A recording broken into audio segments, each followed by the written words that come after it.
Apakah perlu akan mungkin bergabung dengan KIP? Ya sama-sama mungkin KIP juga bergabung sama Nasdem kan? Jadi probability kemungkinan itu masih terbuka. Baik, terima kasih.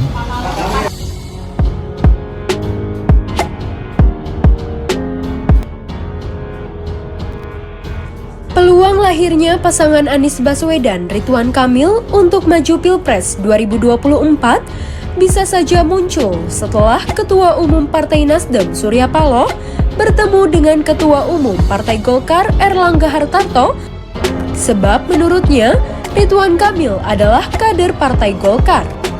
Sedangkan Anies adalah bakal capres yang diusung oleh Partai Nasdem. Sebelumnya, Surya Paloh mengungkapkan bahwa pihaknya membuka kemungkinan Nasdem bergabung dengan Koalisi Indonesia Bersatu atau KIB yang diisi oleh Partai Golkar, Partai Amanat Nasional, dan Partai Persatuan Pembangunan. Partai Nasdem sampai saat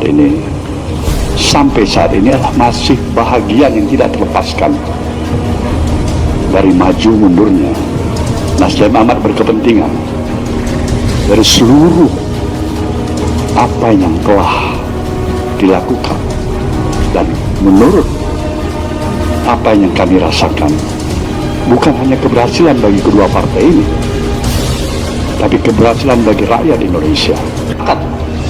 Bahwa partai politik harus tetap solid, karena ini adalah momentum yang nggak boleh kita lepaskan, dan tentu stabilitas politik itu menjadi penting karena masih ada tugas-tugas yang juga memerlukan kerjasama dengan parlemen atau partai politik. Terkait dengan pertemuan kemarin, memang harus kita pilah menjadi dua elemen. Yang pertama adalah pertemuan di internal koalisi perubahan yang sudah secara clear terbuka menandatangani piagam koalisi perubahan, yaitu kemudian dari Nasdem, maka itu sebagai sebuah konsolidasi ulang pasca penandatanganan piagam tersebut.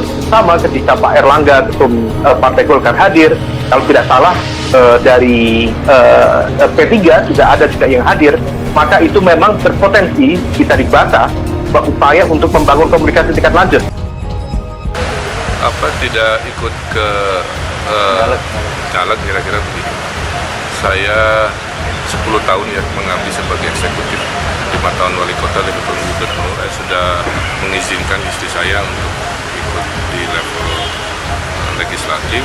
Saya sehingga opsi saya adalah sama, melanjutkan gubernur nanti di bulan November antara Jawa Barat atau DKI. Surveinya dua-duanya bagus.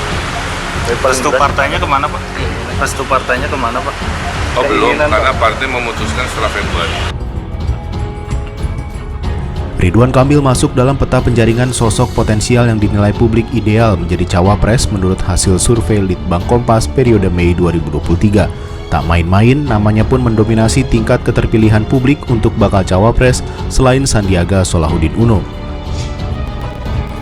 Elektabilitas Ridwan Kamil sebagai cawapres masih membayangi di urutan kedua, satu peringkat di bawah pemuncak elektabilitas Sandiaga Uno. Potensi keterpilihan Kang Emil sebagai cawapres menyentuh 9,3%, sedikit menurun dibandingkan survei periode sebelumnya.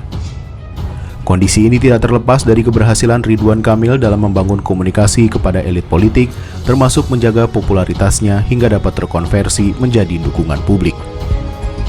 Bahwa pertama kesepakatannya adalah kita merasa bisa membangun kebersamaan untuk visi Indonesia 5 tahun ke depan 2029.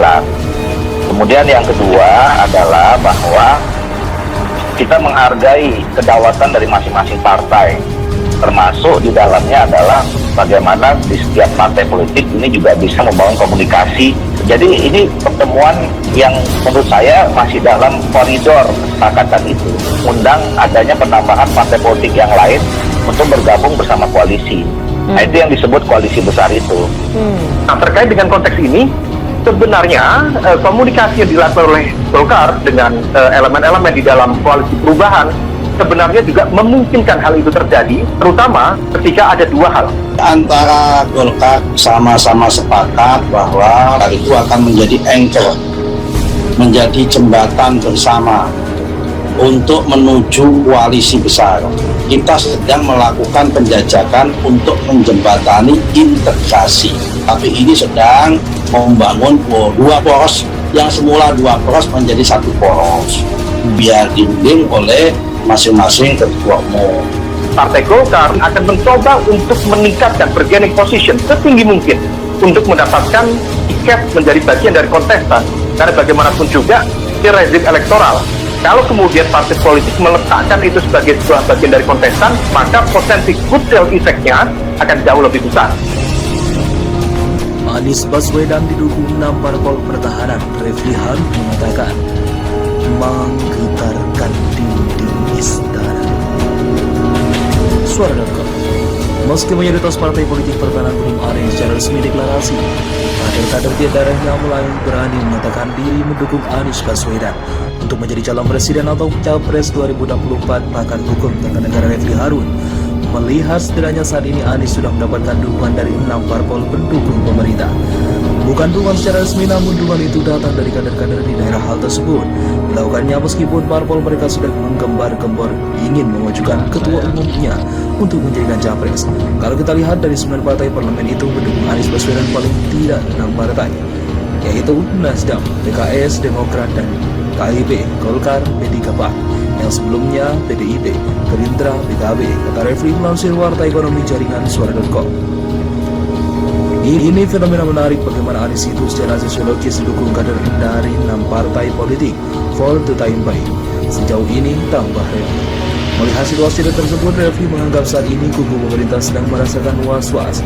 Itu yang kemudian yang jadi persoalan dan makin menggetarkan dinding-dinding istana, ucapnya. Refli kemudian menilai kalau pihak istana akan melakukan berbagai cara untuk meredam gelombang dukungan massa ke Anies. Salah satunya ialah dengan cara menyebarkan narasi negatif dari Anies. Padahal menurutnya semakin lama istana melakukan itu, maka gelombang dukungan Anies justru semakin diam tidak terbendung. Padahal dalam hati kecil, waduh gawat ini kok makin lama makin banyak yang deklarasi dukung dan tak peduli kebijakan partainya, terakhir.